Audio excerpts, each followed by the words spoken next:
Greetings, everybody. Keith here. Hoping everybody's having a good day, enjoying life, living life, loving life. I want to remind everybody, hit the like, share, and subscribe button. There is a PayPal link down there for anybody who wants to share some love. So all is appreciated. Every little bit counts. And tonight we are going over the people's duty versus public service. The distinct differences in the ways people behave according to the hats they wear throughout the day. And how when you wear certain hats of authority, it seems to go out of line. And when you don't wear a hat of authority, but rather a hat of brotherhood, it seems to carry a greater integrity and certain adherence to life principles. So we're going to get into it. And the StreamYard link is down there for anybody who wants to join the panel. So feel free to hit that and come on up. And let's get into it with the first video here. We have citizen flips the script on shady cop and tells him to get lost. I don't know if he quite so much says that, but there's a couple things I want to point out in this video. So let's take a look.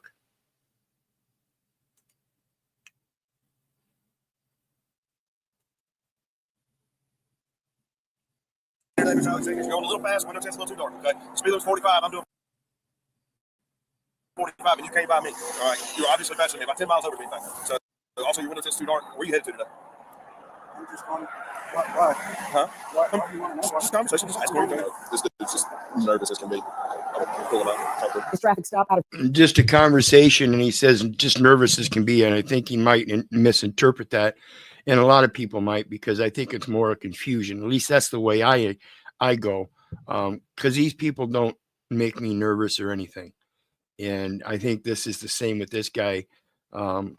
He's got a certain stance about him that, you know, they keep interpreting as nervous, and I just keep seeing it more as a confusion as to why you would want to, you know, play these silly games of, you know, side talk and stuff. This is a business stop, folks. When they pull you turn those lights and sirens on and pull you over, that's a business stop. So let's get down to business. Quit playing the silly games about where you're going and this and that. That has nothing to do with it. Why did you stop me, officer? Specifically. Richland, Mississippi is a perfect example of how law enforcement officers abuse their positions of power over the communities they're supposed to be serving. And in today's climate, we all need to be more vigilant than ever to protect ourselves and our neighbors. Mr. Alexander, we step back and talk to me, please. And that's one of my basic premises here in all this research and education, folks, is we need to start standing up as people and take our responsibility to fulfill our duty in that do unto another as you would have them do unto you.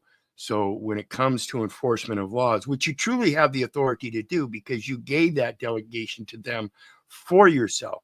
And that doesn't mean you just give it up totally. It means that when you're not present, they are delegated the authority to enforce that law.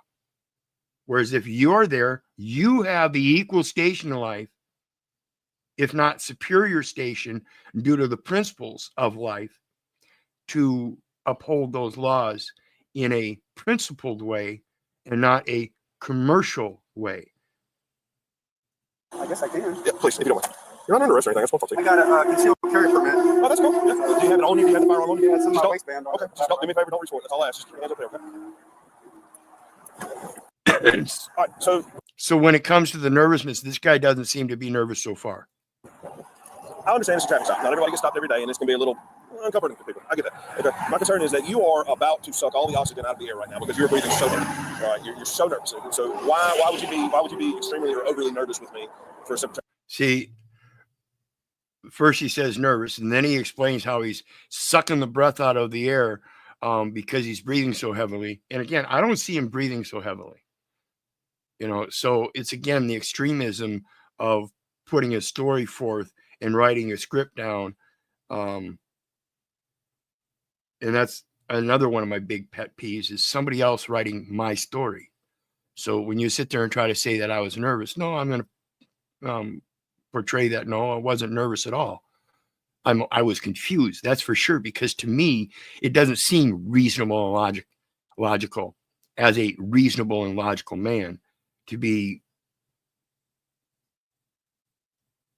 saying such extreme things to paint a story of somebody that is unhinged. See, that's where that goes. You seem unhinged because you're so nervous. No, it doesn't seem unhinged to me at all. If you want to start pushing those boundaries and use those extremism, yeah, I'll use them too in my explanation that this guy is not seem unhinged. I mean, because I was talking and I was busy, but I didn't know I was speeding. So I wasn't really sure why I was getting pulled over. As you recall, the officer was recorded on his body cam claiming that he is justified in continuing this investigation because the driver was nervous, which is frankly the most reasonable reaction to have when talking to the police, given how we've seen the incident. Yes, and like I said, it is a reasonable reaction according to the police state that we have today and the historical record that gives absolute evidence of why we should be, because they are overwhelmingly asserting authority in a domineering and dominant pattern that they refuse to observe the law themselves. Constitution treat our fellow Americans. Do you wear glasses or contacts? Contacts. Okay. Are those colored contacts, or are your eyes always that kind of grayish, glassy, I a little got bit glassy? green eyes or whatever. And now he's trying to paint that his eyes are glassy. And notice the position that this man was traveling in his car is facing towards the sun. It's a bright sunny day, no clouds in the sky above. He's got no sunglasses on. They did mention the tint, but it was defined to this back window here. It's the only one seemed to be tinted. And so looking directly into a brightly lit sky, the pupils will be small automatically. It's not a drug induced thing in this situation. It seems clear and reasonable and logical that it would be a sun induced thing, particularly again, since I mentioned the front window and no glasses of any sort. Green eyes. Okay. Are you under the influence of any narcotics or alcohol today? No, sir. Okay. Well, your pupils are like pinpoint, and that's why I asked. I mean, have you taken any prescriptions or anything? You asked me why I was nervous. First of all, I didn't realize I was speeding. So did you get that on radar, or? I paced you. I was right behind you. Actually, Okay. you passed me. As I said, I mean, it's possible because I was talking It's and we not were in a possible. It's conversation. Okay. Well, I mean, I would have just stopped you for nothing. I mean, I'm doing the speed limit and you passed me, so there's that. I mean, that's in my line of work. That's called a clue. When I'm doing the speed limit and you pass me, that would be a very I mean, obvious I can't indicator of argue you. with you. Like I said, I might have been, but I don't remember. But, okay.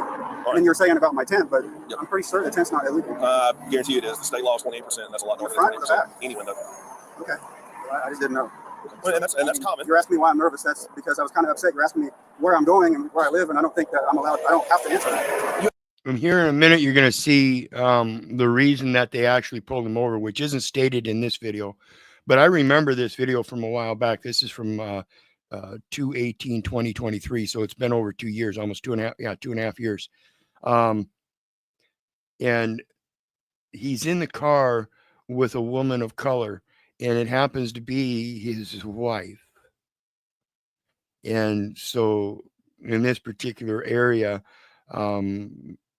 it's come out that this officer pulled him over, likely because he thought the woman was a prostitute and they were going somewhere to do their business and wanted to pull over and see if anybody had any drugs on them. Absolutely don't. It's just casual. That's why he's trying to push for this search and say that he's nervous and his eyes are all glassy and his pupils are pinpoint and stuff. You know, it's indicative of their intent to search and look for drugs, paraphernalia. See, they already have a presumption that you're doing something, and that will come out in this video as well. Conversation. This is the trap. Law enforcement officers asking vague questions, trying to provoke consent or confusion, hoping you'll say something that gives them an excuse to escalate. It's deliberate. The more unsure you are, the more power they have. This officer wasn't looking for cooperation. He was looking for a reason to dominate. And sadly, if you assert your rights, even calmly, they treat it like you've done something wrong. Do you have anything illegal in the car today?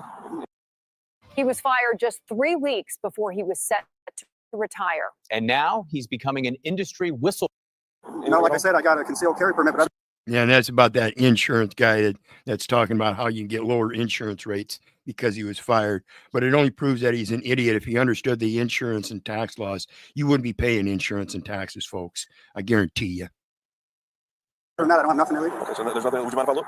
No, you may not look. I may not look. Unless you have a search warrant. Okay. I don't, but Okay. He was a perfect example of he was willing to go along to get along with the system and do what the system he knew was being fraudulent until it worked against him. Got fired a week before his retirement, and therefore he lost his pension. Now he wants to run his mouth about how it's a fraud and then can't really explain the fraud, right? So is it just another sales pitch? I'm simply asking. I mean, your I pupils. mean, I are can not, open up the trunk, I can open the doors up, but I don't want you to go in and look through my car because I don't feel like I have to. and you absolutely don't. I'm simply, see, in my line of work, what I do is I love doing this. Okay, I love working in narcotics, and you're giving off a lot of precursors that could potentially lead up to narcotics. I'm not saying that you do, and I'm not saying that you don't. If you don't have anything, No, I don't have any narcotics. I don't. I didn't say that you did. Greetings, brother. How you doing tonight?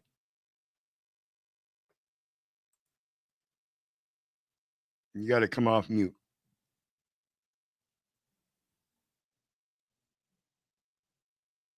Hello?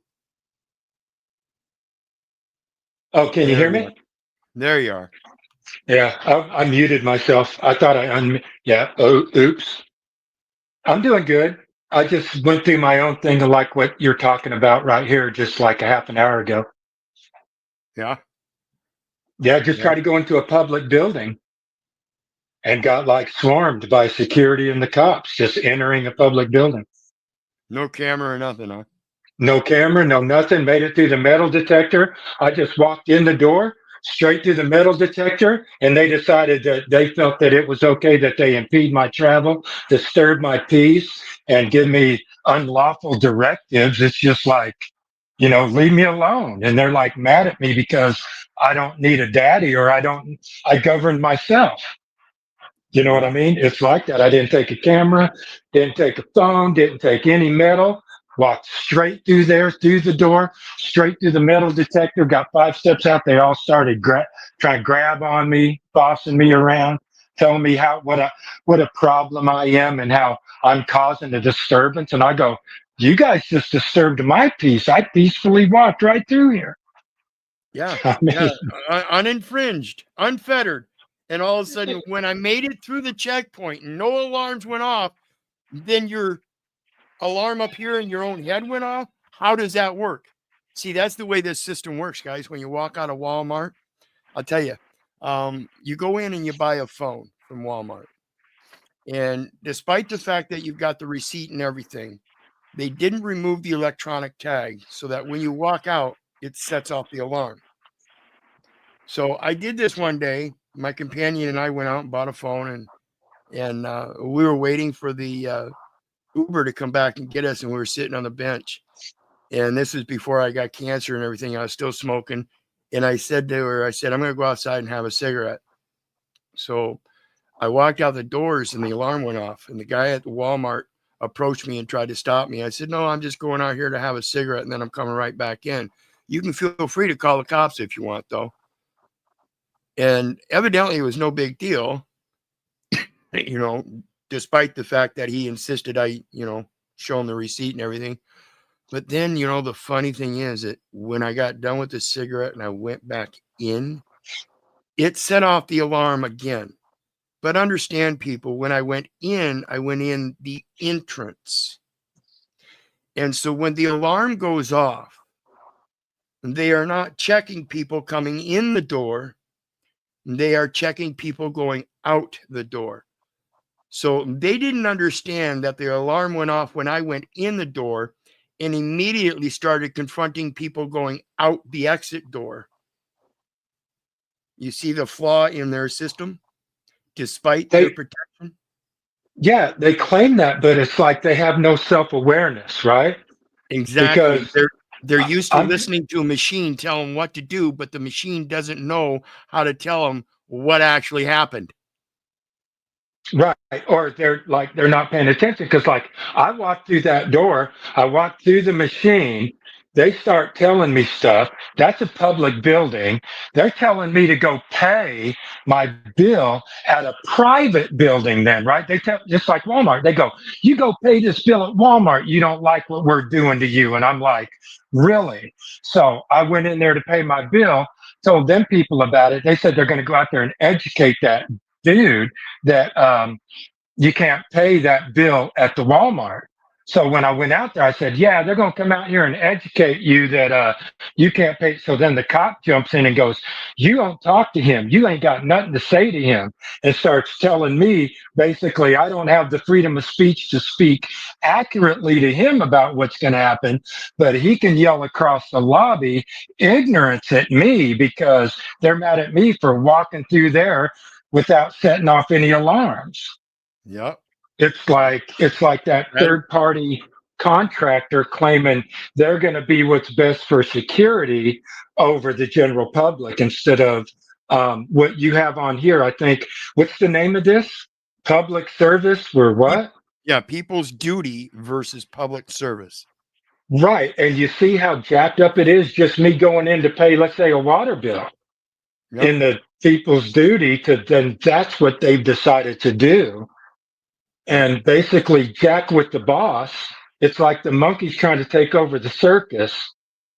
Absolutely. And since we're the government, they keep claiming they're the government. It's like, no, I'm the government, right? Even according to the Supreme Court, we have the right to govern ourselves. Well, We don't we have need. it. Well, according to the forefathers, it's two things. You have a republic if you can keep it, and you have a duty as Americans to throw off a despotic government. So when the government becomes tyrannical, it's only because the people are quiet. And it's only because the people speak up that the government is then in fear and not the people. So again, Right. it's a So duty and people have given it up. right, because that's what I think is that was my duty to walk in there and show them that basically I'm the governor, right? I'm the authority figure when I walk through that door. It's me. I'm the authority, and they get mad because they want the authority, and so they claim I'm the problem because they don't want me being the authority figure when that's actually what I am. Absolutely. We're the civilian authority that has, under the Second Amendment, Second and Third Amendment, authority over the military. Understand that, folks. So let's continue on with this because, again, this has got a couple more interesting details as it goes to how far they will push things because they think they might be able to get you on something. Now, if you're asking me why I'm nervous, I mean, this is ridiculous. So there's nothing illegal Are in you the a car. supervisor? Are you a supervisor? I mean, I have a supervisor. We're talking to him. Okay. There's nothing illegal in my car Would you whatsoever. like to see my supervisor? I mean, what's the next step? See, when he asks for a supervisor, the one says you're talking to him. So, if this is the supervisor and he's the one that's training everybody else, understand how these people are being trained. I'm going to get a ticket for speeding or what? That's to be determined. I haven't really found it. I'm simply asking for. I don't understand why you're being so hostile. Because the way I'm being treated. I mean, And that's another how do thing. I look like I have no car? I didn't say you look like you had no. That's to be determined. No, see, you pulled him over for a reason. That should have already been determined. Okay? So this is nothing but a fishing exposition. That's it. Nothing but a fucking fishing expedition. Nothing more. Got it. I said you were just Is that having why? indicators. What are you saying? I have pupils. I'm nervous. I mean, I was upset because you're asking me where I'm going. That was just casual conversation. So here's the deal. Look, I'm not going to sit here and argue. I'm not going to argue with you. Okay, I'm simply What asking would you you a few like me to do? questions. Do you want me to open the trunk? Do you want me to? I just asked if you mind if I look. You don't have to. You can tell me no all day long. This is such a major issue with how our policing system operates. Knowing your rights is not and should never be treated by law enforcement as an admission of guilt, nor should it raise any suspicions. But because officers No, not at all. So when you push your Fifth Amendment right to remain silent, why do they say, well, that's just evidence that you're probably guilty? See, that goes against the grain. You have that right for a reason. And that is when they start pushing their presumption, one simple fact that can beat that presumption, and it destroys their entire case. The record must reflect accurately. And when you start speaking, remember, again, I'm the one that's telling you, you've been doing it to yourself all your life. You're the one giving them the data elements that allow those presumptions to stand. When you understand the difference between yourself and that record, the individual's name and social security number identify the social security record. The same thing goes throughout all venues. The individual's name and address identify, or name and library card number identify the library record. The individual's name and driver's license number identify the driving record. The individual's name and address identify the residential record. They all identify a record. They do not identify the actual living soul. Never.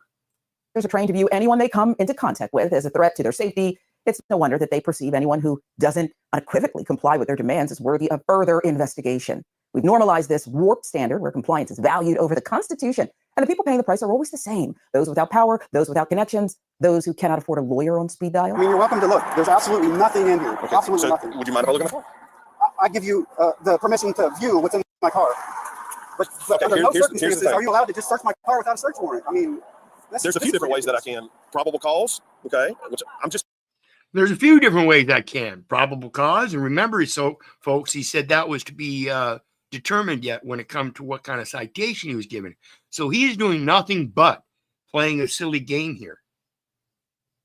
He is looking for probable cause when he's supposed to be have reasonable articulable suspicion of a crime have been committed first, so then he could find the probable cause. And they so project too, because he's playing the game. But if you stick up for your rights, they'll claim, "Oh, so you want to play this game, do you?" Right. Asking you for what's the verbal probable cause? Can you please explain to him what the I probable cause didn't was? say there was. I just You asked you if I you could said look. I had Well, you're just suspicion getting of my defensive cars. with me for asking common questions. All right, I'm just doing my job. Asking common questions. I don't care if they're common questions. It's a consensual conversation that has nothing to do with the traffic stop. So let's stop the bullshit and get down to the business. You're on my time right now, buddy. And I have a little bit different calculations than you do, I assure you. I'm doing what's called a patrol investigation. I made a stop for probable cause. Which Can I probable please have a cause witness, is sir? He is a witness. Can you please? So now he says probable cause is speeding. Then why did he say that was yet to be determined? So if you've already got probable cause for speeding, which is a dangling participle verb, saying that he doesn't know the English or understand the English language and therefore babbles it, then you have to stick to the reasonable articulable suspicion of the reason for the traffic stop. When you start extending it beyond there, it is because you have to have observable, reasonable, articulable suspicion to investigate under probable cause that he could be or has committed or will commit a crime, such as an open container out in the view, a baggie, a spliff, a bowl, a bong, for crying out loud. Whatever it takes, it has to be just like the First Amendment auditors within the open scope of view. Please come closer and listen. Okay, thank you. He's recording. I'm recording. I know y'all are recording. That's fine. That's well within Sure, your there are steps to go to the station. And my apologies for the commercials, folks. I will be getting that fixed soon, I hope. In the meantime, you have to deal with it. Station and get copies and everything of this because this is ridiculous. Okay. Is this your wife, girlfriend, This is friend? my fiance, my girlfriend. Okay. For 5 years. Okay, well, congratulations. I'm just asking you some questions. There are indicators leading me up to this question. Okay, I'm not just saying, ooh, hey, guy in the middle of the road, breathing heavy, whatever. But there are indicators that have led me down this path, which is why I asked. So the indicators, which have led me down this path, let me explain how this works. They got 1,001 indicators to lead down a path where something exigent and extreme might happen. So they need to take all precautions. So like I said earlier, the guy explained that his eyes were glassy and his pupils were pinpoint. And these are the things on that list. And they use those kind of things to determine and put forth in their reports and stuff that this, and this seemed applicable, so we did this. And that's all false discernment in order to obtain the obligation of their performance of service through quotas and stuff. That's all Right. that is. And they didn't really pull this guy over for anything but speeding and give him his goddamn speeding ticket and get on with the day. Right. Because, I mean, what was I going to say?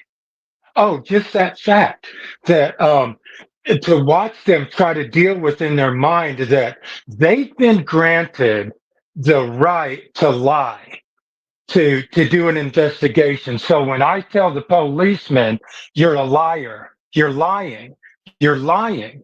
Anything you say to me, I'm never going to believe because you've been given the right that it's legal for you to lie to me in anything you say to do your investigation. So I'll never believe anything you tell me.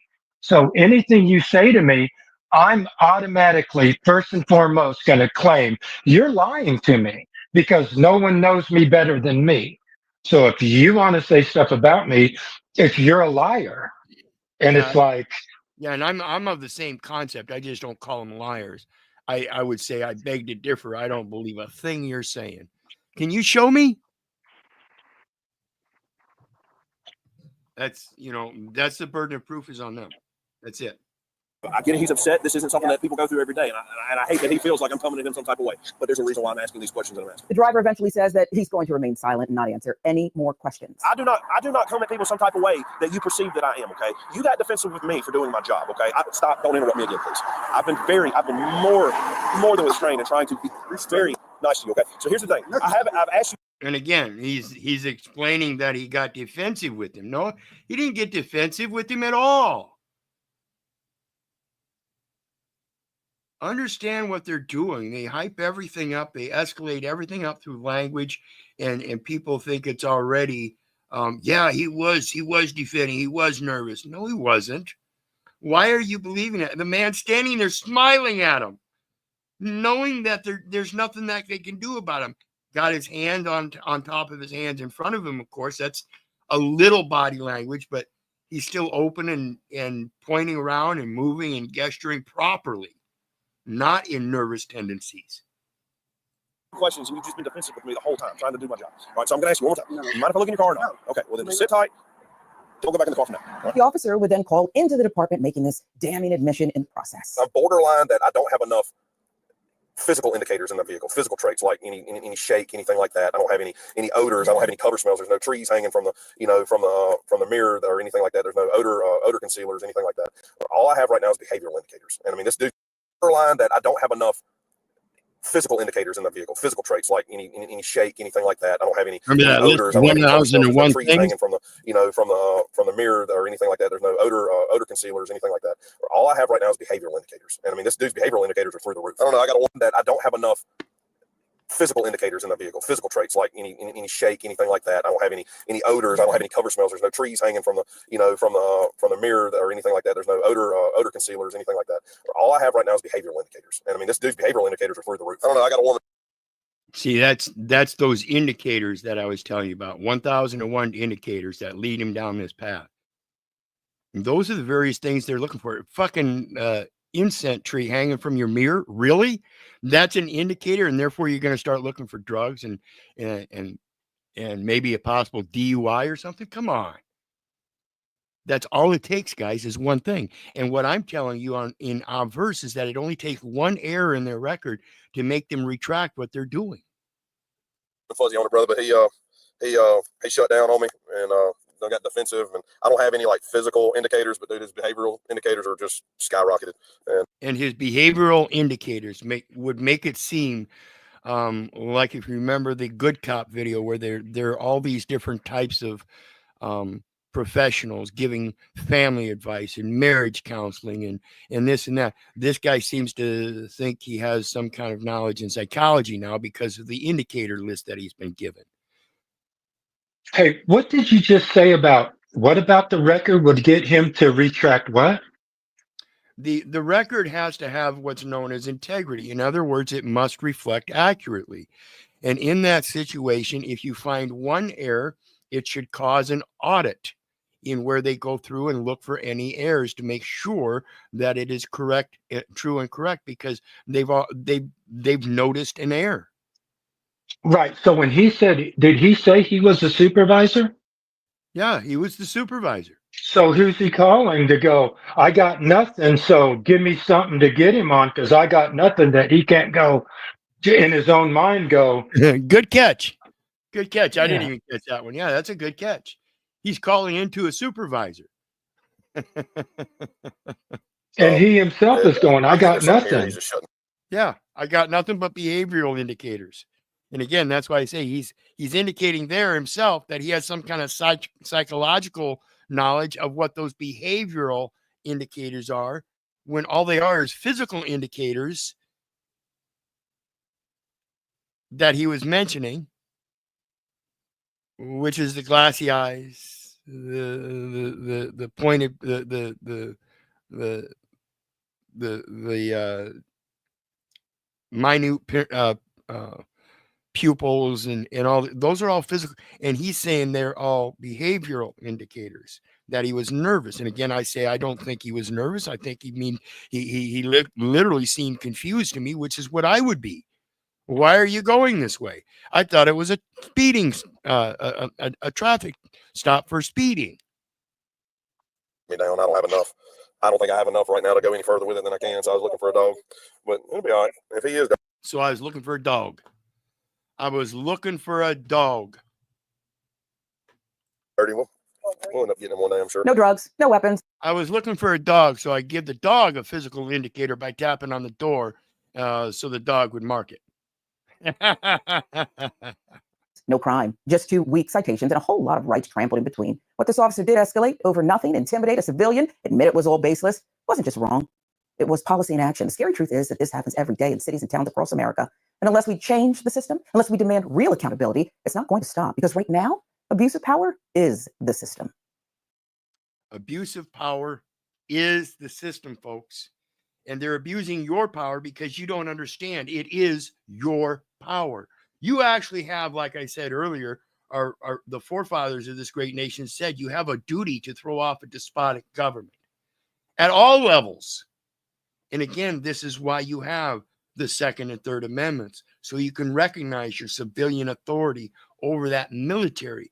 That is a standing form of rebuilding a new government. Again, if you're going to throw off a despotic government, I remind you, in order to do so, you must also have the ability to reconstruct a government of the same kind or a new kind or whatever. You have to take on that responsibility. That's a duty in that.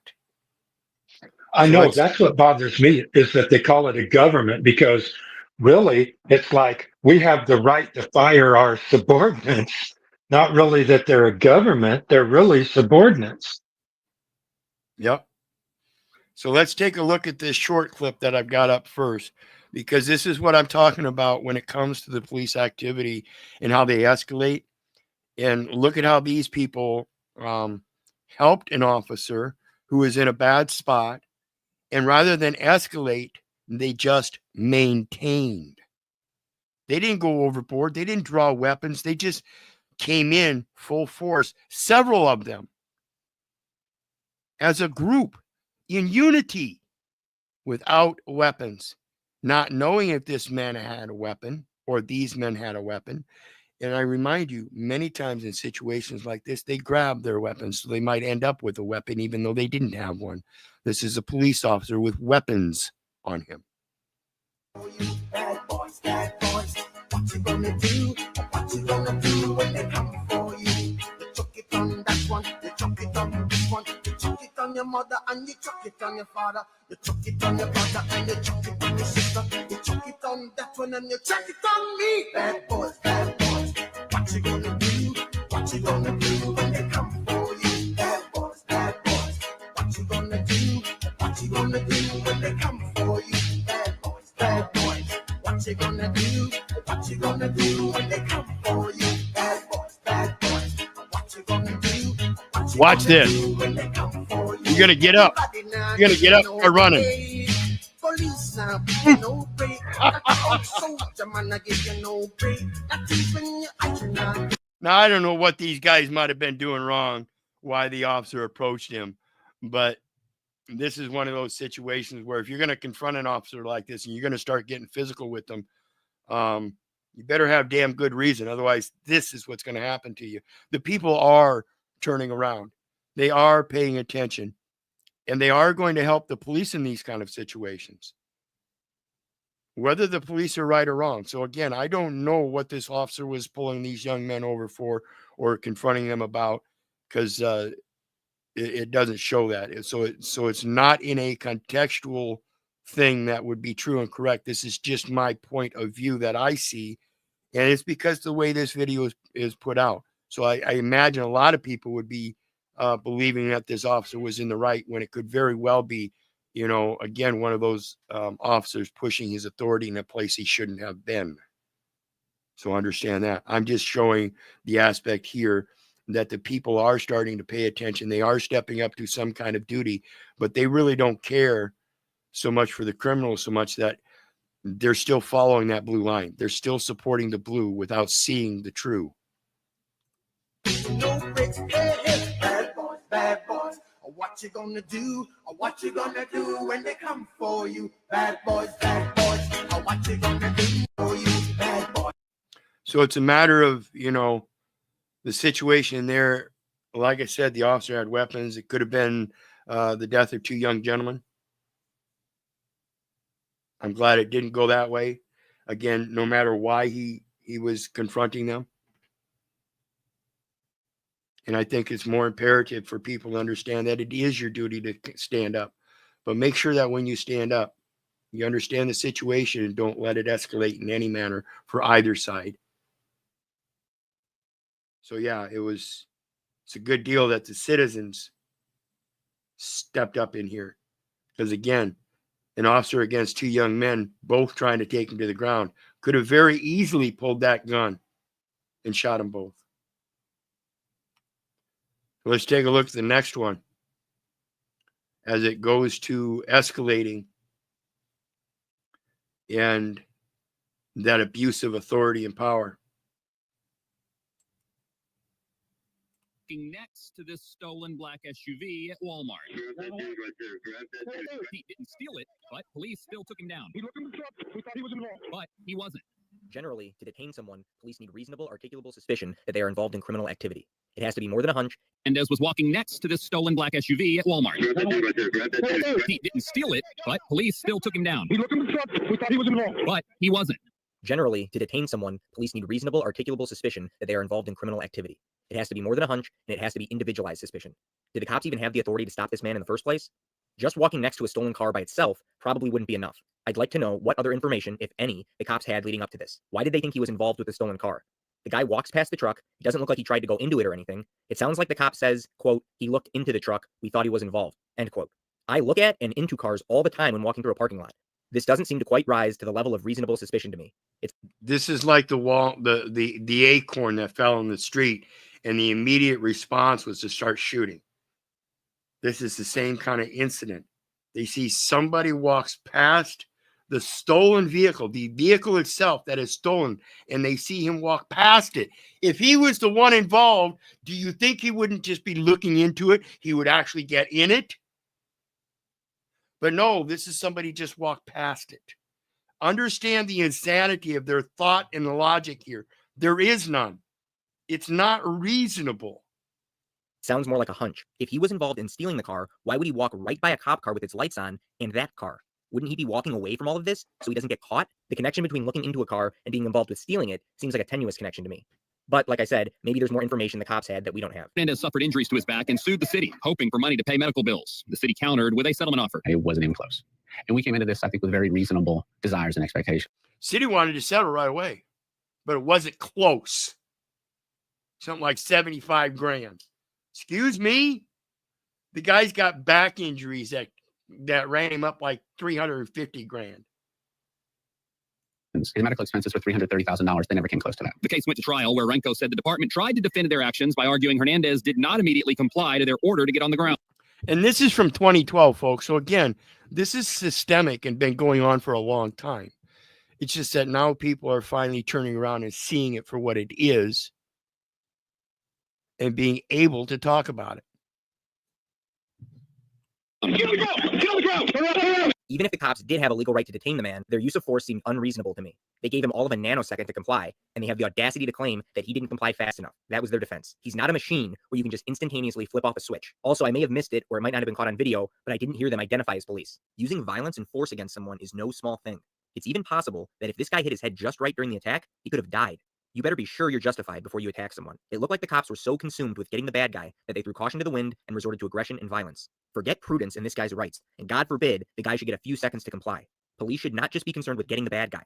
They should be concerned with protecting everyone's liberty interests. If cops were really concerned with stopping bad guys, then they would stop themselves before they take actions that make them the bad guys. But Hernandez is walking away with $800,000 plus for this tackle. The notion, that the jury seemed to agree with was, you have to give a guy a couple of seconds. And now taxpayers are paying for a mistake Ranko says the city tried to avoid owning. It would be refreshing if people could lose a little bit of their agenda. Common sense in this scenario would be wonderful. If cops did not have the legal authority to detain him and or to attack him like that, then they potentially committed crimes like assault, If people could lose some of their agenda, if they could lose some of those indicators, like the little Christmas tree incense that you hang on your mirrors, things like that, the things that really aren't indicators, people just like to have a nice smelling car. battery, false imprisonment, kidnapping, and deprivation of rights under color of law. The man who got tackled here did nothing wrong. There's nothing he could have done to prevent this. It's not fair that someone doing nothing illegal can just get attacked by cops like this. So it sounds like you brought a 1983 claim for 18 U.S.C. 241 and 242. Looking at a car. $800,000 might give this guy some restorative justice, but it does little to create a deterrence-based justice. The money here came from the taxpayers. Yeah, money comes from the taxpayer, pays the guy. He gets some kind of consequential reward or as a reimbursement of some sort. But what happens through the policing society? It still remains the same. They're still doing the same shit today. Ain't nobody learning no lessons. Ain't nobody teaching them no lessons. How well is the system working in regards to the education? It's easy to pay money that isn't yours. On either side. And again, this is why I urge everybody to remember, I keep telling you constantly, don't believe me, don't believe the neighbor, don't believe the government.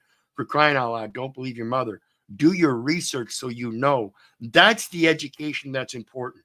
Yours, not mine, not any guru or anything out there, not anybody trying to teach you. Yours. That's your duty. In cases where cops get sued individually and lose their qualified immunity, they might not end up paying any of their own money. Someone else, like insurance, might foot the bill.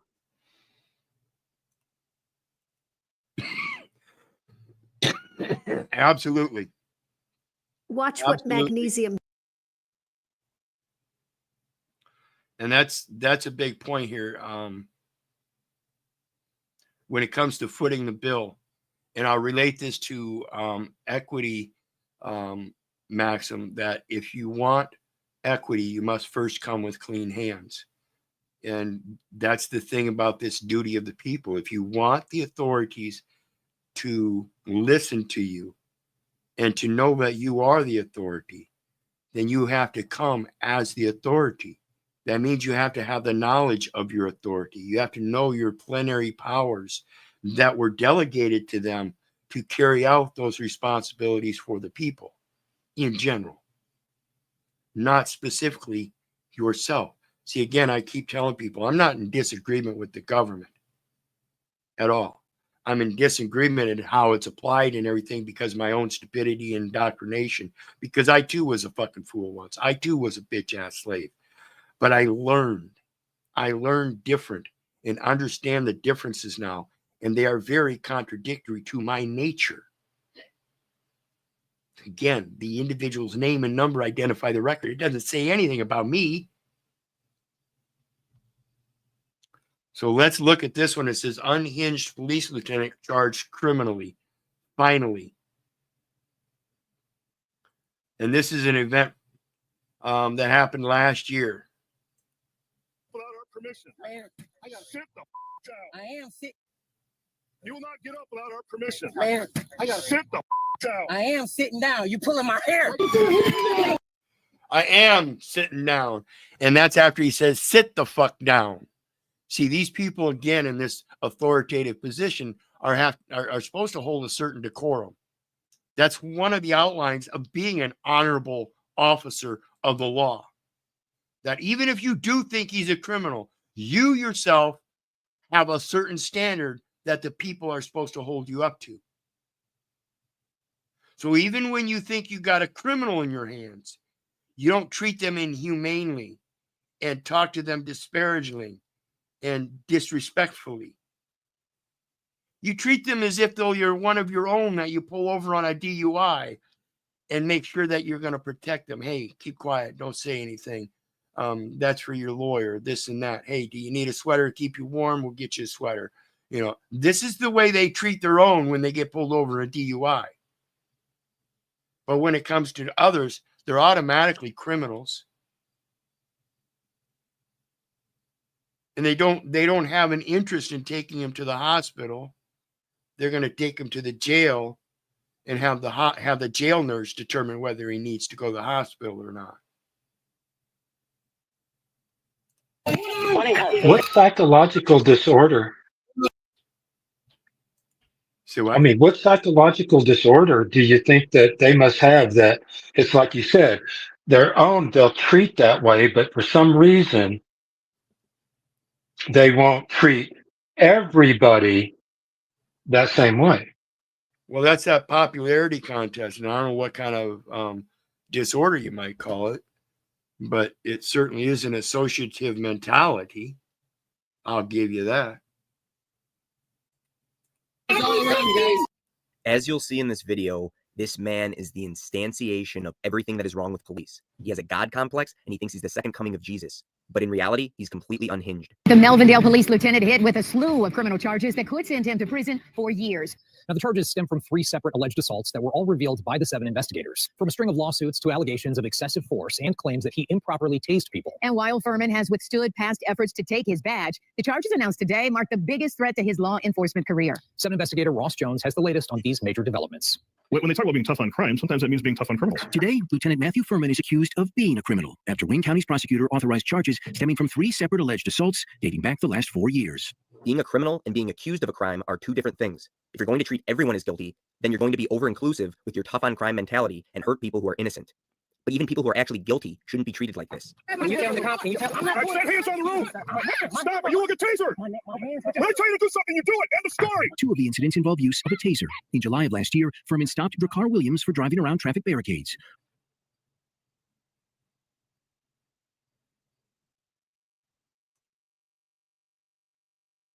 Taser. When I tell you to do something, you do it. End of story. 2 of the incidents. Taser. When I tell you to do something, you do it. End of story. 2 of the incidents. Taser. When I tell you to do something, you do it. End of story. 2 of the incidents. Absolute authority. When I tell you to do something, end of story.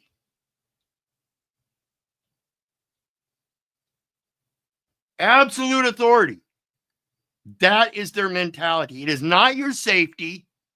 It is their safety. And it's their absolute authority. This has to stop, and the only way it's going to stop is people standing up. Involve use of a taser. In July of last year, Furman stopped D.U.M.B. Williams for driving around traffic barricades. Williams, who had a suspended license, should not have been driving. And after he refused to provide his name, Furman moved to arrest him. While his partner held Williams outside of the car, Hands behind your back. Interlace your fingers. Hands behind your back. He got me. Furman began to tase him repeatedly. Good job de-escalating. I still don't understand how in this day, de-escalation is still so largely ignored by police. This guy operates like he's going to war and he's jonesing for his power fix. He waits for someone to step out of line just a little so he can start using violence immediately.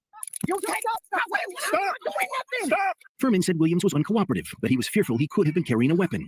After Williams was handcuffed, Furman would be seen arguing with him again. After Williams stood up, Furman did this. And you'll notice the other officer already had him in his hands. And he came up and tased him. He was in a standing position, getting his hands behind his back, and tased him. Not get up without our permission. Sit the down. I am sitting down. You're pulling my hair. Don't you dare do anything without his permission. He's in charge. He's God. He's the king. Also, not only is he a cop, but he's a lieutenant. That should scare you. I've seen his personality and style and attitude in other police officers before. He shouldn't. Yeah, he's not the sergeant. He's the lieutenant. Be allowed anywhere near a badge and a gun. Never disciplined by his department, but today prosecutor Kim Worthy charged him with misconduct in office, felonious assault, and assault and battery. We spoke with Williams today. I told him, you're going to lose your badge over this. No, I'm not. He was confident. A 3-part Providence Falls. My apologies for the commercials again. I'll get it fixed soon. Thanks. In the meantime, you got to put up with it. You're going to lose your badge. I ain't going to lose. You're going to lose your freedom. No, I'm not. He was confident. You're going to lose your badge. I ain't going to lose. You're going to lose your freedom, but you get to go to jail today, mother. No, I'm not. He was confident. You gonna lose your badge. I ain't gonna lose. You're gonna lose your freedom, but you get to go to jail today, mother. But it's because of you that they did something. I ain't gonna lose shit. You're gonna lose your freedom today. See, that's what's on the line, folks. What do you think they're gonna come after you? When do you think they're gonna come after you? You think you're special?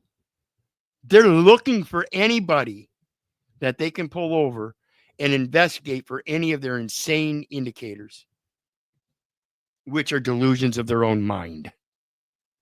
So if it wasn't for you actually looking into something, they would have never found it. Morning, Lieutenant Furman, Melvindale Police Department. He would also.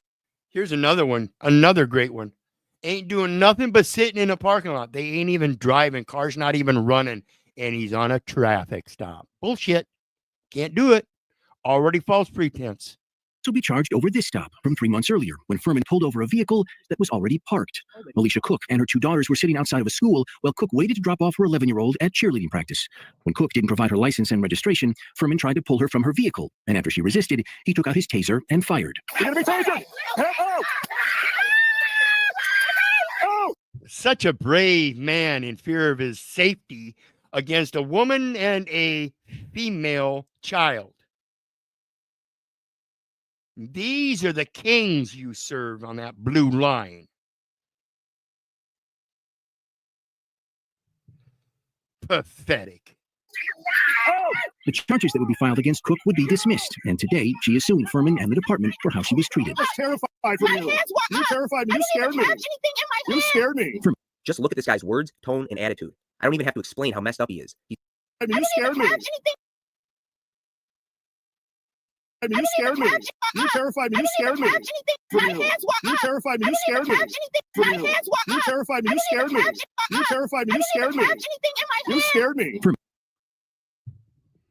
And that's what I'm talking about. That's their mentality. Then they look at you while you're in cuffs after you're surrounded with adult males in the same fucking clown suits with all the tactical materials, talking about, you terrified me. You scared me. In such a fucking maniacal, bullshit, immature, disrespectful attitude way. Just mocking you. Just mocking you. These are the people that need to be put down, not escalated and given promotions. I don't know how this man made it on this fucking force this long, but it's obviously the only reason is because people keep putting up with it. Just look at this guy's words, tone, and attitude. I don't even have to explain how messed up he is. He's created the rod for his own back. Having thick skin, focusing on de-escalation, focusing on everyone's liberty and safety, not just your own, are all such important qualities that police officers need to have. This guy has none of them. He was not disciplined by the department. I'm grateful that they, taking the time to say, hey, this person's actions was not okay. We're going to do something about this. Today, we spoke with Alicia Cook. My daughter that I was taking to school, she's in a mental hospital today, so his actions caused a lot of pain, but I do forgive him. Watch his door. The earliest charges stem from this 2021 police chase. The suspect had stolen a vehicle, police said, after striking an officer. And after his vehicle crashed, the man fled on foot. Remember the good cop video here not too long ago? And we showed the video with them stomping on a man's leg. This is a regular tactic. Pay attention. Before officers surrounded him. As officers tried to subdue the man, a Dearborn officer's body cam caught Furman repeatedly stomping on the man's leg. As officers tried to subdue the man, a Dearborn officer's body cam caught Furman repeatedly stomping on the man's leg. As officers tried to subdue the man, a Dearborn officer's body cam caught Furman repeatedly stomping on the man's leg. Another can be heard warning that cameras are rolling. See, they know exactly what's going on. They know exactly the liabilities they hold when they do this kind of shit. They know when they do this kind of shit, they're doing something wrong and warning you, hey, the cameras are rolling. They're not there to back you. Why are you back in the blue? They're there to deceive every record they can to show them themselves in the best light possible. And yet it's obvious that these are the fucking biggest cowards on the planet, using their badge of authority to abuse people. The Dearborn officer reported Furman's actions to his supervisor. Furman said the man was resisting, and he used the stomps as a form of pain compliance. He was not disciplined by Melvindale, but was charged by the prosecutor today. Furman.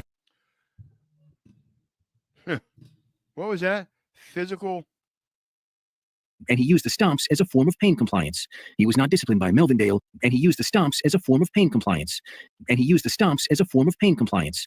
He was not disciplined by Melvindale. Pain compliance? I believe that's known as torture. You guys understand that, right?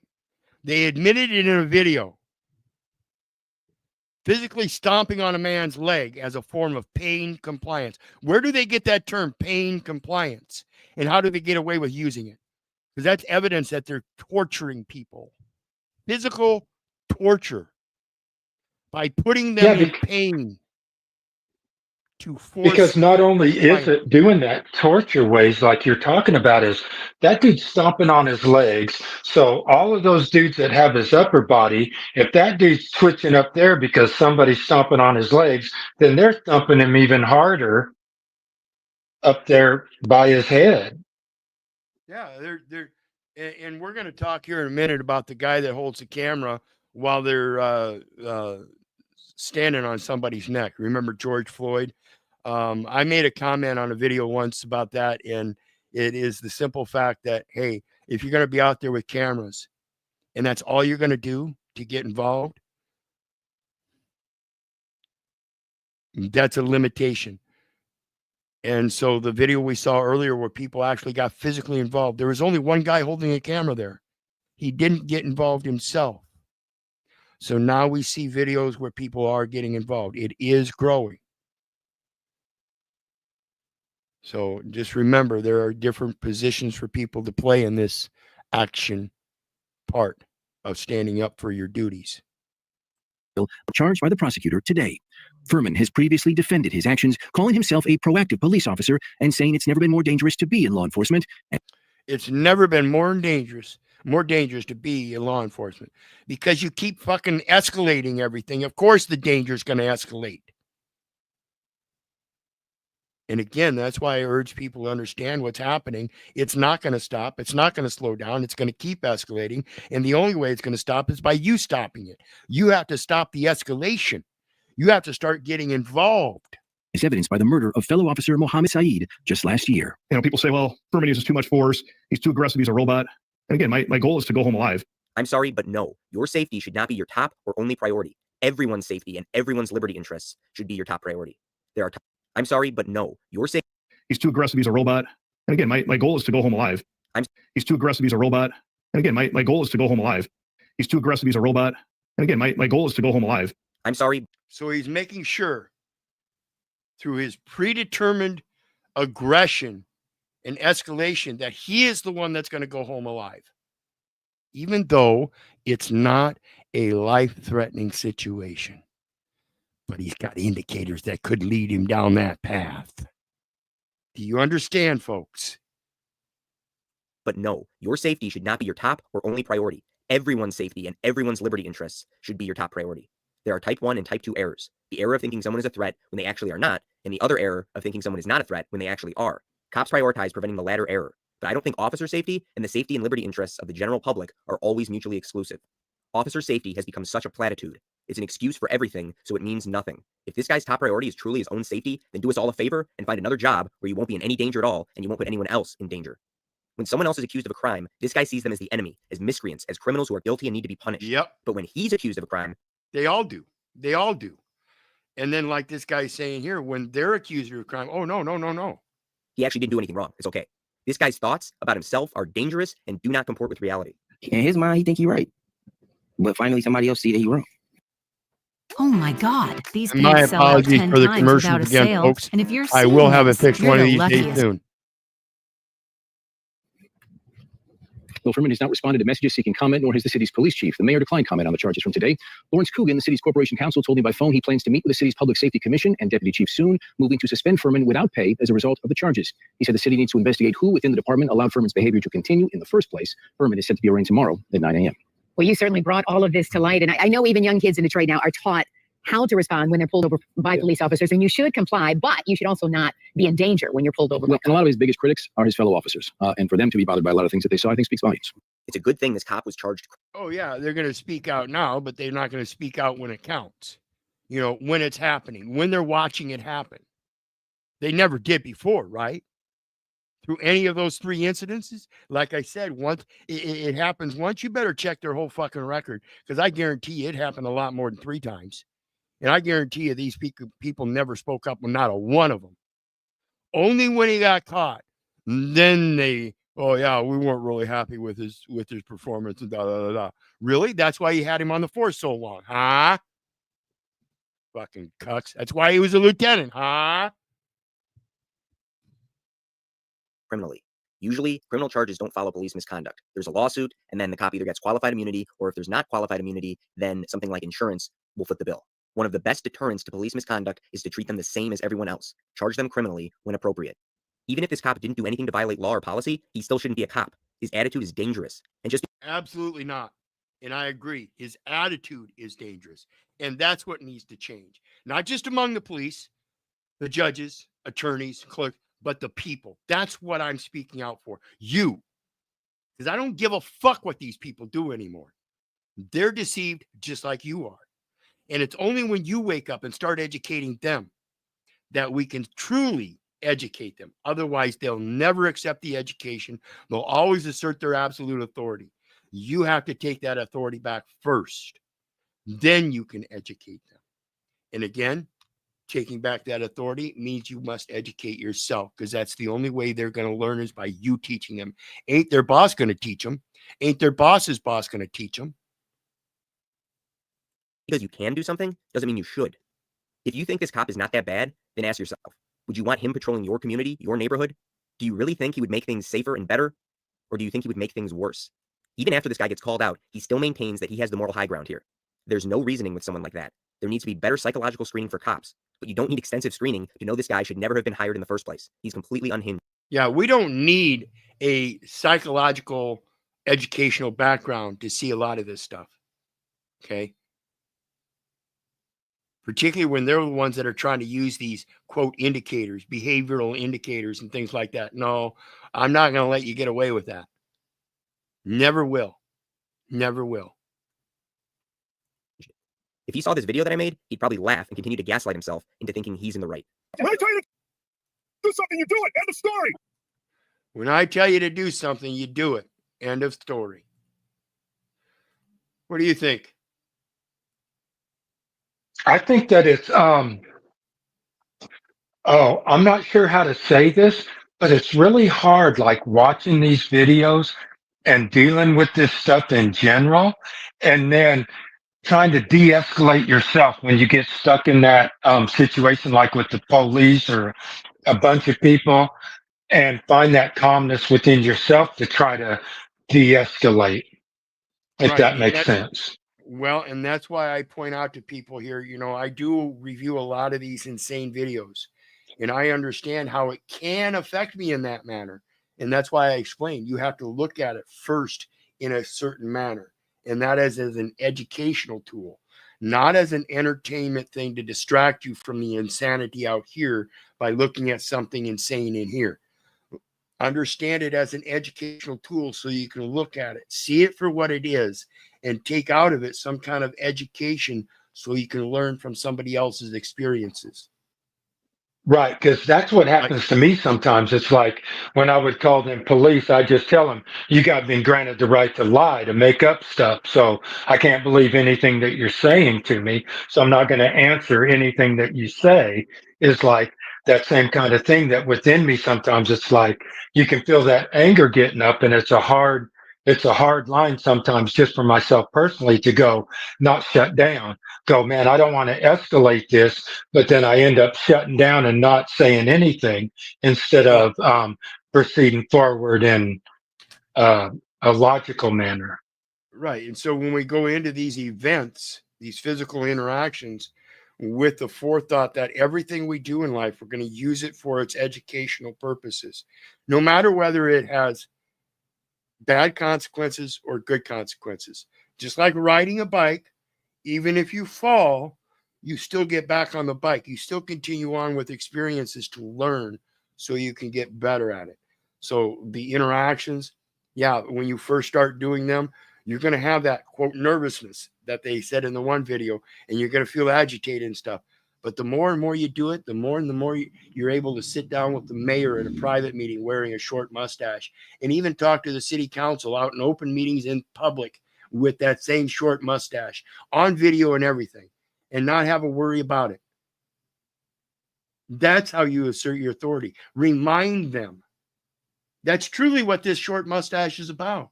It's a reminder. That's it. And it's a very simple one. And I don't have to say a word. And I can only hope that when people see it, they do think about it. And they think about it deeply and its message that right here on American soil, I see Hitler's willing executioners all over again. People telling me they're just doing their job.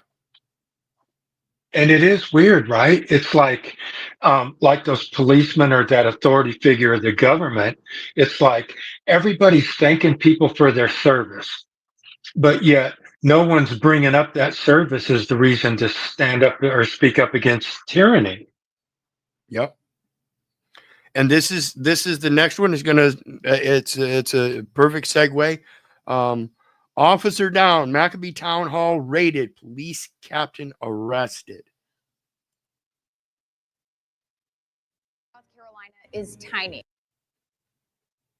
Maccabee, South Carolina is tiny, not quite 1,000 people. Yet our chief investigative reporter Jody Barr has reported from the town dozens of times. Why? When the people fear their government may be corrupt and they don't trust the police, journalists are the last resort. Jody Barr laid out the problems over the past 4 years. Today, state investigators swarmed Maccabee with search warrants and handcuffs. Chief investigative reporter Jody Barr was there as the law closed in. Over the course of an hour, 24 state law enforcement division agents walked into and out of Maccabee's town hall. Agents raided the town's government center just hours after a And this is actually a disturbing case, you know, when we find the details in this and the underlying circumstances of why they did this raid and everything. Pay attention. This is disturbing information. And again, why I urge all you moms and dads out there as adults to take up your duty in enforcing the law. Remember, we did the video on Aaron Spencer here not too long ago, the father who stood up and ended up having to take out the man who kidnapped his daughter a second time after already having raped her and molested her as a minor. She's still a minor, and they picked him up on the first case and then turned around and released him so he could turn around and do it again. And so Aaron Spencer had to step up and do himself what the law wasn't doing. arresting Captain And we'll be doing an update on that case. Greg Block, the Maccabee Police Department's second in charge. Not long after the sun rose over Maccabee, SLED agents grabbed arrest warrants and arrested Block and Janice Curtis, a Maccabee woman investigators say Block met during a child sex assault investigation 10 months ago. During a child sex assault investigation 10 months prior. And as you hear the details of this, you'll see how his sexual orientation towards this woman seems to be most likely the thing that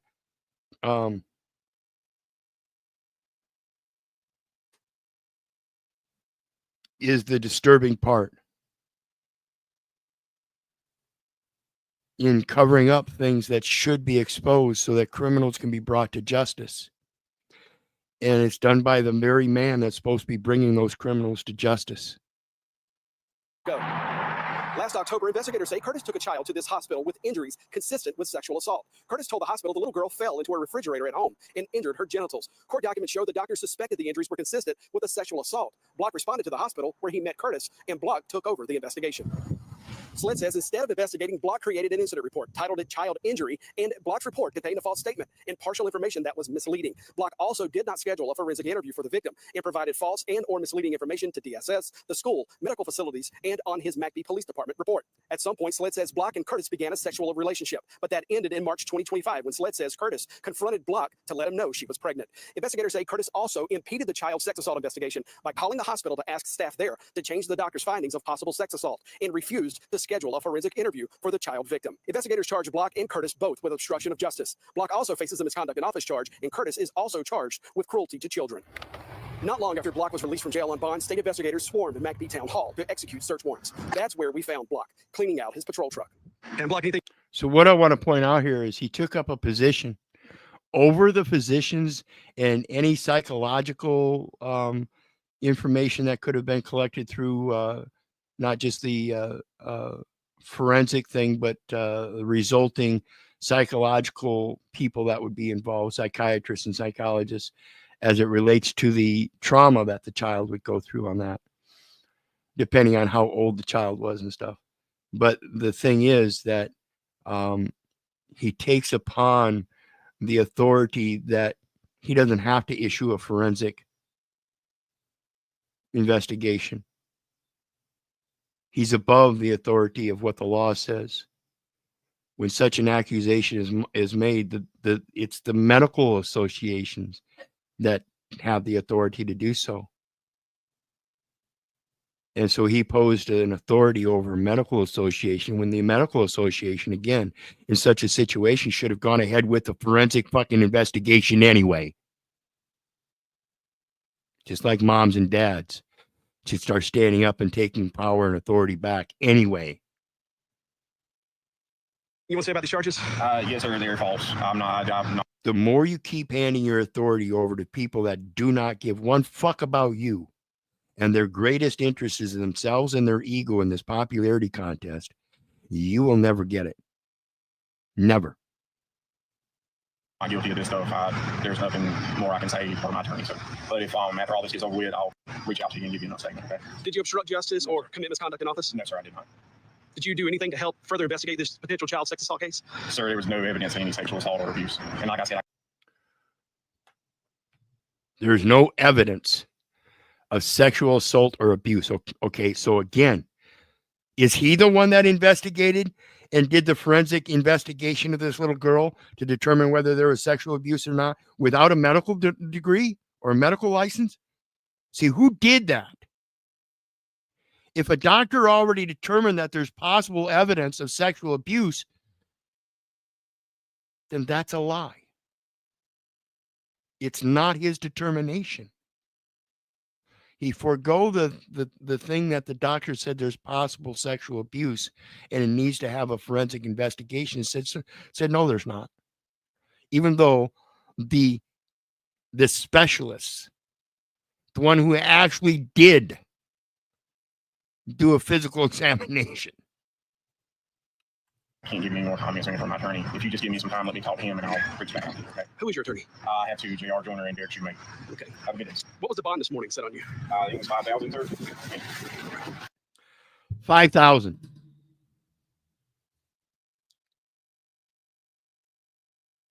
$5,000 for covering up the sexual abuse of a little baby. If this doesn't sicken you yet, maybe rewind it and listen again, folks. And again, I'm not saying every officer does this, but it is systemic across the nation that this is what is allowed to all degrees, from the minorest thing all the way up to murder. They will cover it up. But Keith, like it's like normal people too, right? It's like if you drive the car or if you just know about it, they're going to charge you as if you did it. So even though you say not all police officers do it, if everybody's complicit, they're doing it, right? Well, that's that thing about, the good officer standing by watching it, not saying anything about it until the guy actually gets caught. And then they want to speak up and say, yeah, we never approved of his actions. If you never approved of his actions, then why was he still on the force after at least 3 incidences have been found out? And we know that is likely kind of low compared to how long he's been on the force, because they were just recent. And I'm telling you, folks, these are patterns of behavior, and they don't just start overnight and you find 3 incidences in 3 weeks. Again, it is systemic behavioral patterns of looking for insane results that might put your life in danger, to give you the excuse that you had to go to the extremes of escalation to make sure that you went home that night. Is there anything else about anything we've reported as far as the alleged quota situation? Look, man, I don't have any comment I can make on any of that stuff. You have to speak with the town attorney and all that stuff. See, quotas and stuff. It's kind of like I'm trying to explain to some people on this panel verse about the algorithms and their polls. They're easily manipulated, particularly when you have people like this doing the manipulation, saying there was no evidence of sexual abuse. Thank you. Yes, sir. Please do, though. When you're in a position to talk, I'd love to do it. Like I said, this is not, this is nothing, I didn't do any of this, man. This is, I 23 years of a clean career. I never did anything, nothing, man. This is, I did my job, and I think this is some imputing with certain individuals, and like I said, man, I can't speak on more on it until I speak with my attorneys and stuff, okay? In feuding with certain individuals and stuff. Yeah, you got in a relationship with a woman you shouldn't have gotten in a relationship with to begin with, because she's obviously fucking insane, delusional, abusing children, little babies, her own babies, and you got caught up in it, and because you got caught up in a relationship with her like that, when she got found out, you tried to cover it up because you wanted the relationship more than reality. You insane, delusional motherfuckers looking for pussy. Excuse my motherfucking language. I appreciate it, man. And please keep in mind, man, I don't know how to set thine house in order. Got kids. Willing to have it on with an insane woman at the cost of children. When that's your ultimate real duty in life, as standing up as moms and dads, is for the children, protecting the children in a society that claims they will protect them but don't. Fucking pathetic. You understand what I'm saying? But I know you got a job to do, but I got kids, man. Right. Well, what did you think about that when? What? You met, I know you got a job to do, but I got kids, man. Right. I know you got a job to do, but I got kids, man. I know you got a job to do, but I got kids, man. I know you got a job to do, but I got kids, man. Right. I know you got a job to do, but I got kids, man. Then why didn't you do your job for that one kid, huh? How insane was that comment, folks? I know you got a job, but I got kids, man.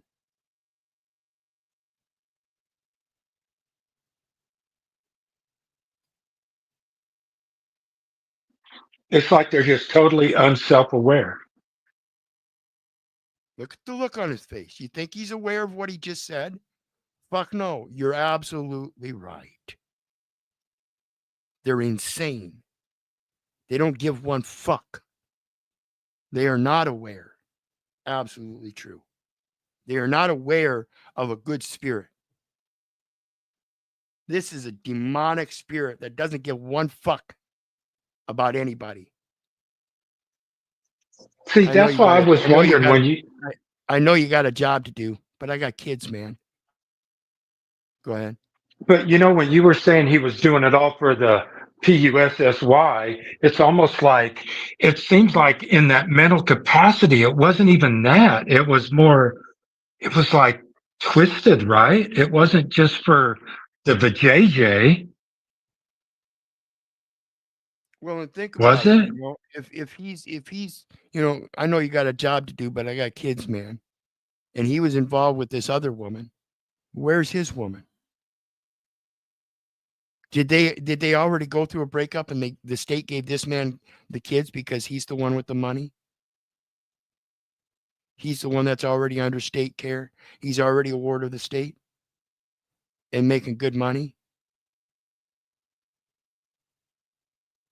This is a sick system, folks. Well, what did you think about that when you met Ms. Curtis and handled that case? Yes, sir, I did. I know where you get. Yes, sir, I did. Did you think about that when you met Miss Curtis and handled that case? Yes, sir, I did, and I know where you're going. Same place I just went to. Because if you're married, that's infidelity. And if you're not, what's the public supposed to think about the way you're going to raise your children? You're going to teach them it's okay for people to abuse little children, and that you can be have adulterous type relationships with whores. and other people that are willing to abuse their own little babies? Where does the protection come in from for babies when these are the kind of people that are saying they're supposed to be protecting those babies? What are you doing, moms and dads? You're going to keep believing this shit? Man, but we don't know the whole story now. Hey, Ms. Watts, is there anything you want to say about this search warrant? The arrest of Block this morning? Is he suspended right now? No comment at all from you. McBee Police Chief Timmy Knight didn't say much either. We found him sitting in his office as SLED agents were executing a search warrant inside Town Hall as a SLED crime scene tech photographed evidence in the courtroom next door. McBee Mayor Glenn Odom issued a statement confirming Captain Greg Block is suspended without pay. I'm told the state investigation continues here, and so does ours. Absolutely. They better investigate it very well. And I urge people to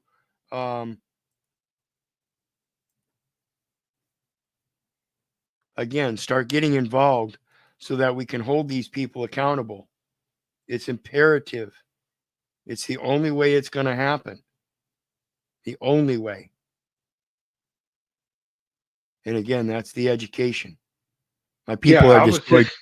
My people are destroyed for lack of knowledge. Therefore, the true benefit and the true key is the knowledge. Start educating yourself. Go ahead. No, I was just going to say, for some reason in my mind, it was like, that's the educational system. That's the indoctrination. It's like, that's what we all got put through in, hey, you need to start at kindergarten and you need to be indoctrinated on how to stand in line and how to stay in your, and how to raise your hand and how to do everything that gives your control of yourself up to somebody else, like you said, until we decide to take that back and go, I don't have to raise my hand as long as I have, I guess, I don't want to say an opinion, but a purposeful topic to stand on or something like that, no matter who tells you to sit down and be quiet. Yeah, you have to have a principle. You have to be principled in what you're doing. To not comply with an officer is to comprehend that your principles are greater than his and have the ability to be able to express that to him so that you can come to that agreement. And that's the problem with most people. And that's why you shouldn't do that stuff on the side of the road unless you know what you're doing. You have to stand on principles. And that's what we're going to get into these next videos. The Good Samaritan type. You know, man attempts to attack woman at laundromat, but Good Samaritans step in to help. Let's see how this goes down, folks. But then it turned into a very scary situation. A woman came, well, it started as a regular day at the laundromat, but then it turned into a very scary situation. A woman came face to face with a man with a bat before two men took him down, and a security camera captured it all. ABC 24's Ezekiel Telemaco joins us now. Ezekiel, you talked. And notice they took him down without a gun, a taser, pepper spray, a dog, nothing. Just themselves. Exclusively with the victim and the customers who came to her rescue. Is that right? Yep. So it's a pretty crazy story, honestly. And this happened at Ellie's Laundromat on South Pauline Street. And it started when workers banned a man from the property. And then it took a violent turn when he attempted to come back. I was drying and washing his clothes. And he told me that I didn't need to be on my phone. And I was like, huh? I didn't understand what he was saying at first because I didn't hear him. So I was like, huh? And he was like, you don't need to be on your phone. I was like, why not? He was like, because he was washing his clothes or something. And I was like, okay. And then he had left. Hendricks says she thought that was the end of it, but minutes later, police say Joseph Lee came back, and this time he was yelling at customers and swinging an orange baseball bat. That's when two customers, Donald Young and Reginald Harris, stepped in. I was glad I was able to hold him down instead of shoot him because we have enough of that going. What? What? What? I was able to hold him down instead of shoot him. And Reginald Harris stepped in. I was glad I was able to hold him down instead of shoot him. Harris stepped in. I was glad I was able to hold him down instead of shoot him because we have enough of that going on in the city, and I think it betrays the city in a negative light. Harris says he never came to the laundromat expecting to be a hero, but he thinks it's everyone's responsibility to help each other. I didn't come here to be a hero. It's everyone's responsibility to help each other. Do unto others as you would have them do unto you. I think that's a base principle that people have conceived and accept very well, particularly when it comes to their own situation and needing help. They want other people's help. I can't imagine this woman didn't want somebody else's help while that man was trying to threaten her with that bat. I think you would want somebody's help in the same situation. I think it's objectively one of the most prominent realities we know of. And yet it's the one thing that we let go of. Funny. I came here to wash clothes, but I think you need to interact where you see a need. And it's everybody's job to do that in the community. That's what made Memphis what it was. And while many are calling him courageous, Harris says his heart is with both the victim and the suspect. You know, a lot of people say, well, you know, he's this, he's that. But you know what? My heart goes out to him too, because I don't want to read about him dead, and I don't want to read about her dead either. I'm tired of seeing. Absolutely. That's why he was able to take him down without having to shoot him. See, these officers don't give a fuck about you. At the end of the day, it's about them going home. It's a total different mentality when it comes to the people on the streets.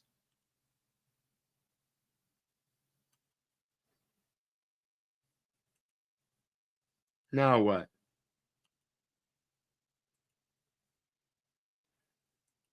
No, I can't get it to play. What the hell? Let me hit refresh, see what happens. Yeah, I got to go through the damn commercial again, don't I?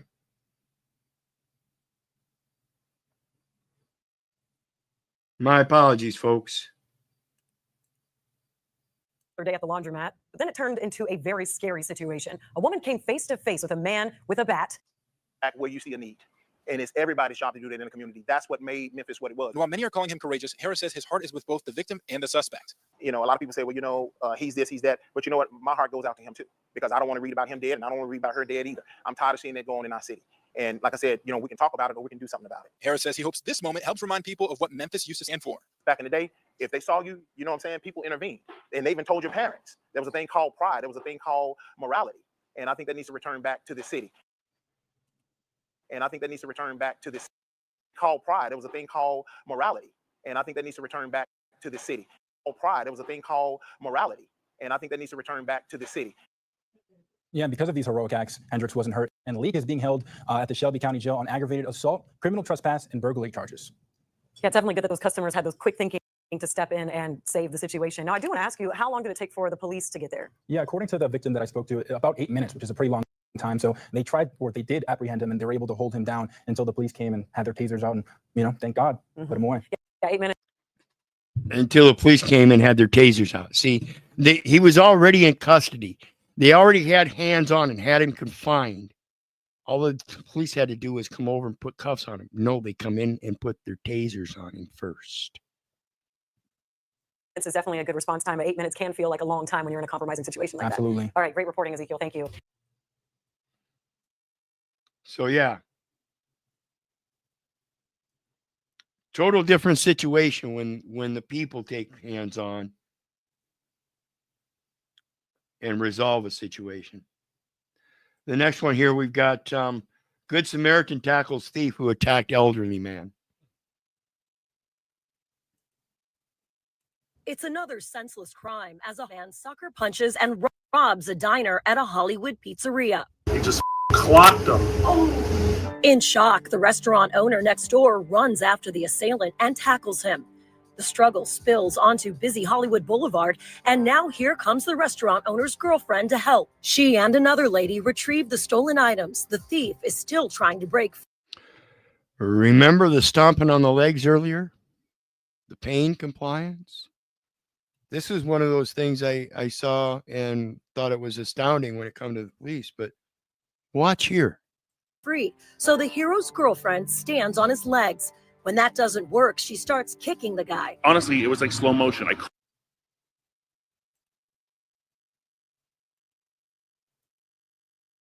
Doesn't work, she starts kicking the guy.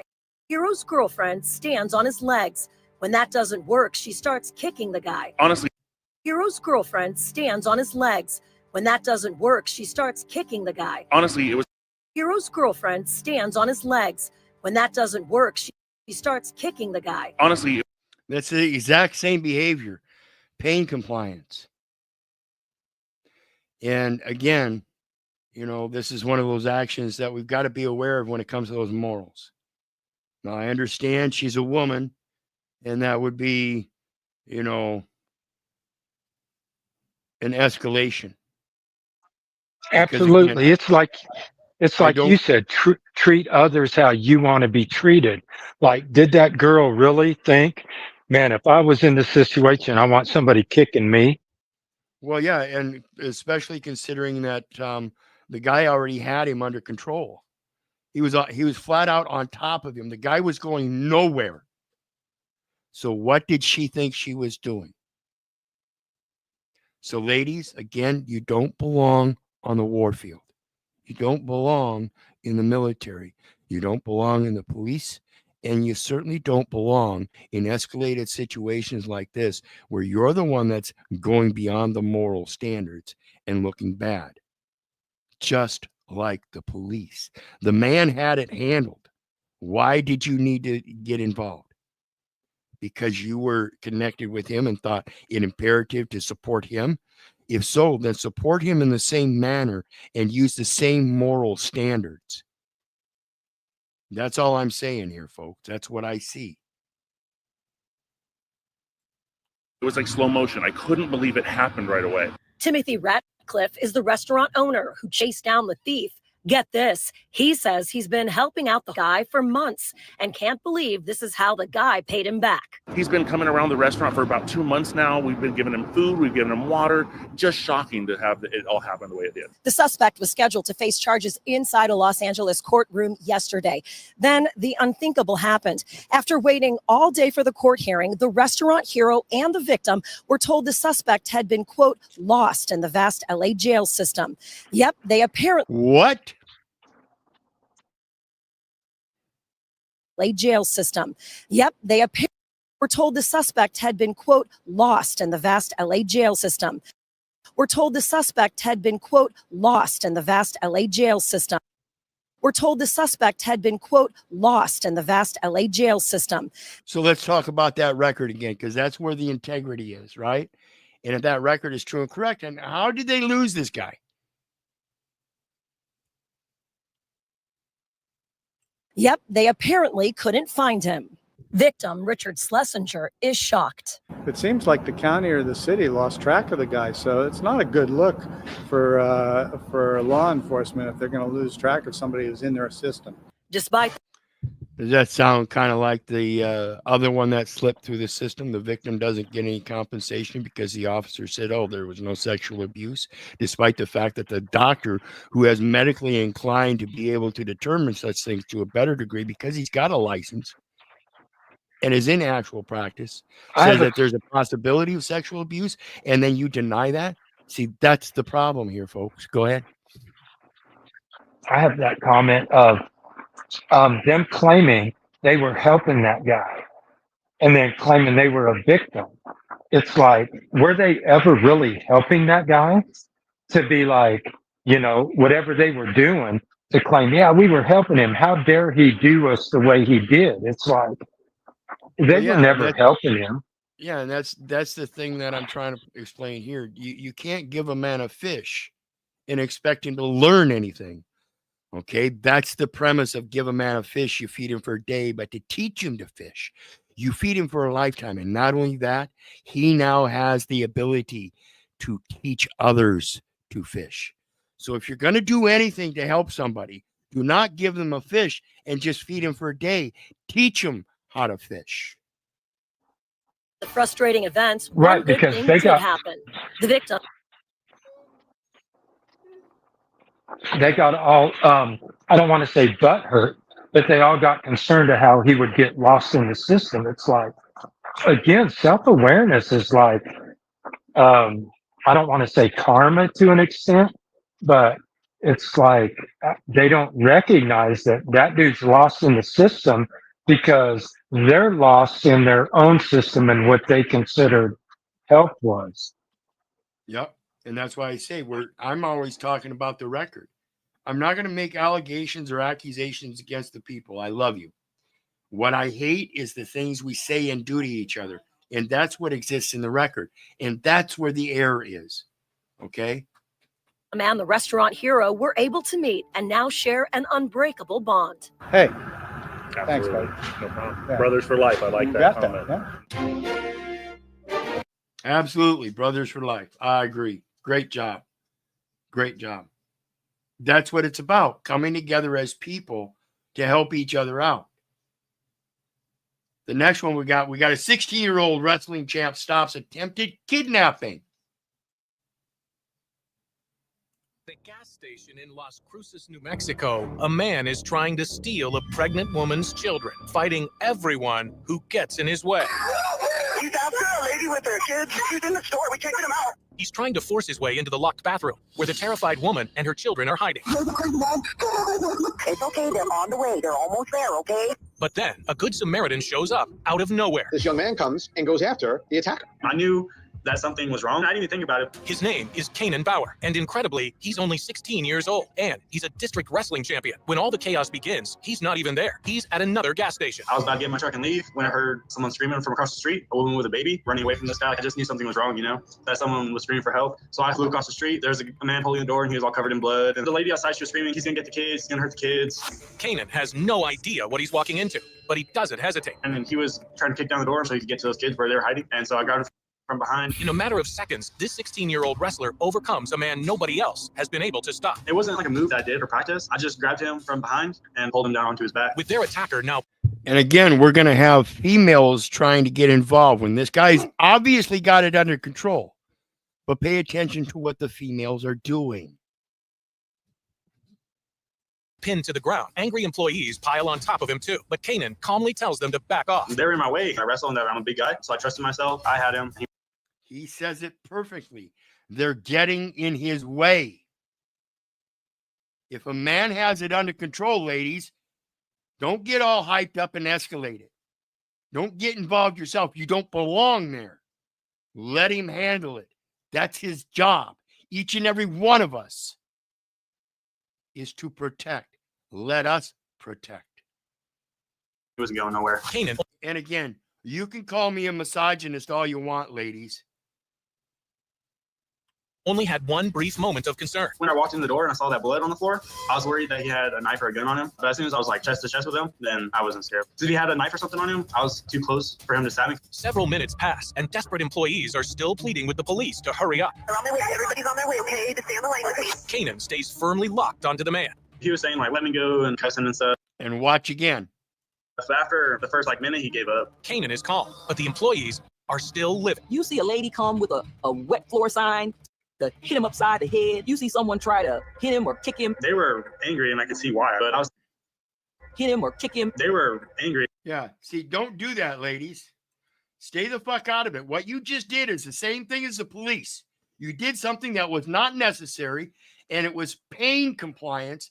And you have no authority to do that, particularly if you're the one claiming to be the victim and have somebody on hand that's already got it under control.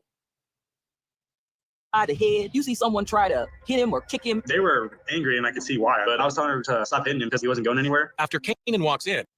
See, this young man's got a good head on his shoulder. You don't need to be doing it. I got it under control. He's not going to hurt you anymore. Leave him alone. See someone try to hit him or kick him. They were angry, and I could see why. But I was telling her to stop hitting him because he wasn't going anywhere. After Kanan walks in.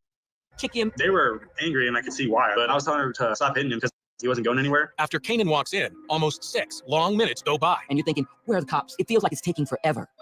That's when the police roll up and quickly put the man in handcuffs. The store clerks and other witnesses shower their gratitude on the team.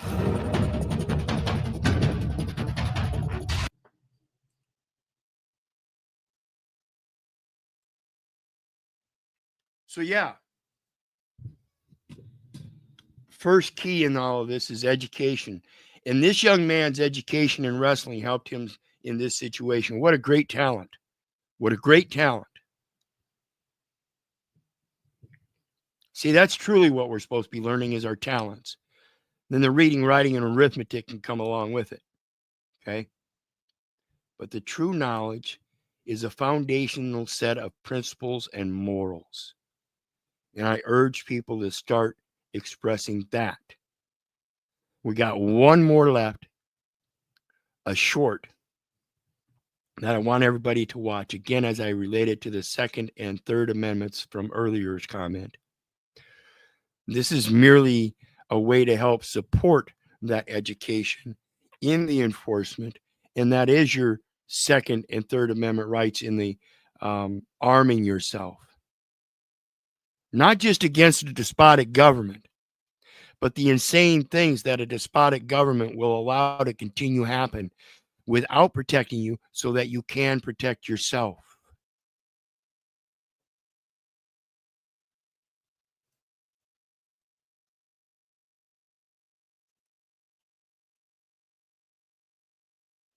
Hey everyone.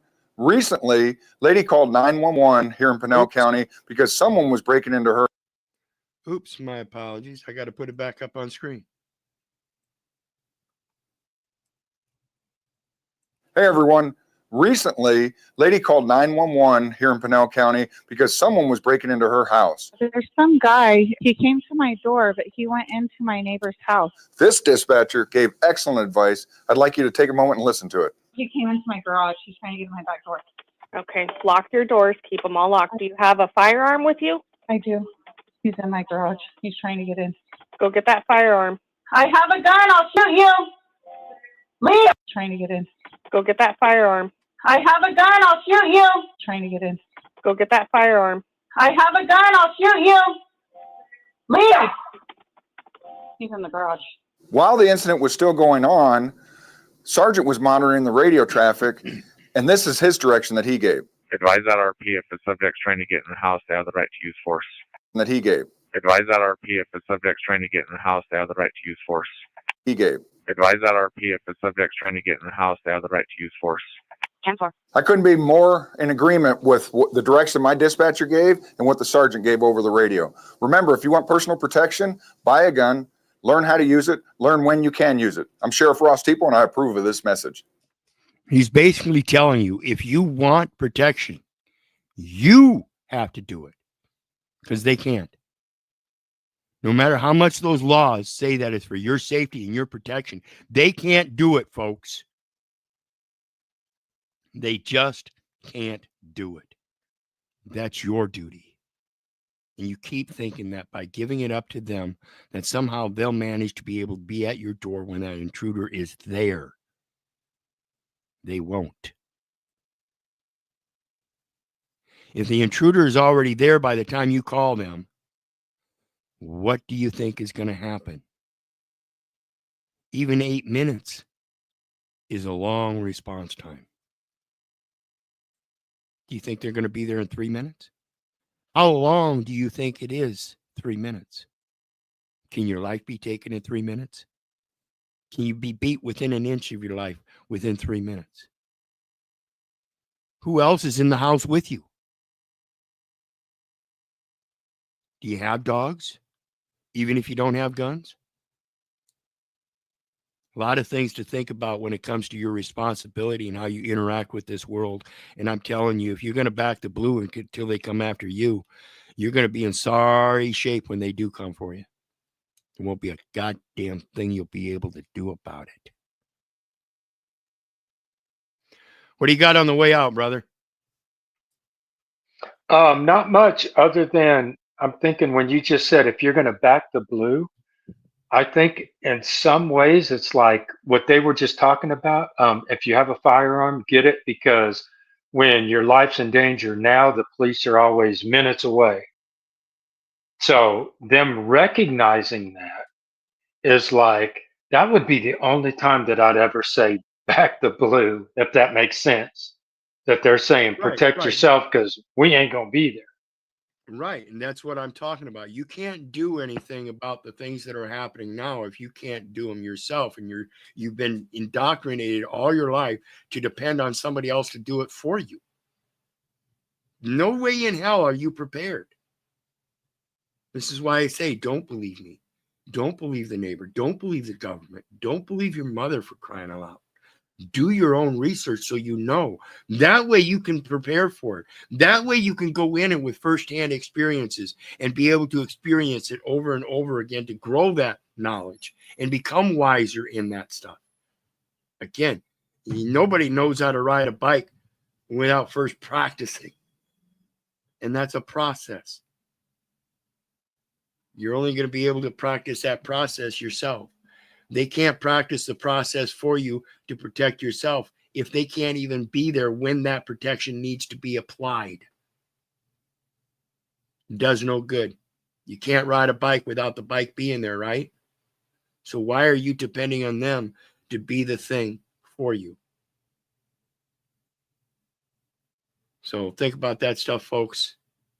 Thanks for showing up, brother. Appreciate it. And you guys know it's hit that like, share, and subscribe button down there. And you know me, I love you, but I don't give a rat's ass whether you love me back or not. And that's to say, I don't care if you hate me. I don't care if you don't respect me. That part's on you. So may your God bless you and love you. And we'll see everybody next time.